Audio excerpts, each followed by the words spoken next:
النفس كالشريك الخواني، نفس إنسان وەک شەریکی خائین وایە لەگەڵتا.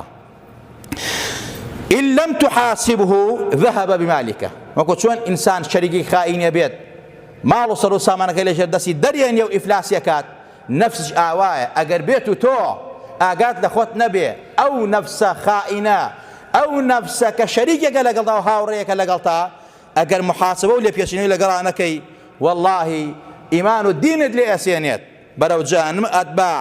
بۆیە خۆشەویستان خوای تەبارەک وتەعالا ئەفەرمێت فأما من طغى وآثر الحياة الدنيا فإن الجحيم هي المأوى.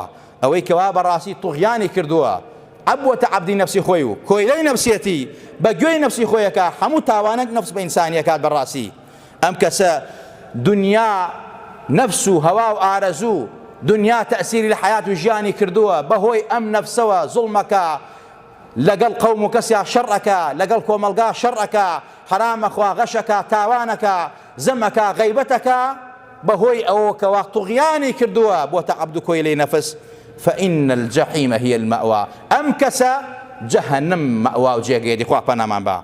بلام وأما من خاف مقام ربه ونهى النفس عن الهوى فإن الجنة هي المأوى. أوي كوا براستي أترسي الأخوة نفسي قد غاكا لقناه لتاوان سنبكاني خوا زانيت تاوان وقناه ناكات محاربي نفسي أكات والذين جاهدوا فينا لنهدينهم سبلنا أو جهادي نفسك جهادي أكبر بقيناك فراموشي كردوا تيريناك براسي أم كسا ما دم أوا جهادي نفسي خويك فإن الجنة هي المأوى. بهجي قيتي هو النفس آرزوا نالي تو لقل نالي حرمة دراسك بقري نالي عاشتواي دروسكي نفس آرزوا أمرت بيكا بحرام وبتاوان نفس آرزوا خرابت بيكا بۆیە نەفس مەکەنە سەنەمێک و بیپەرسن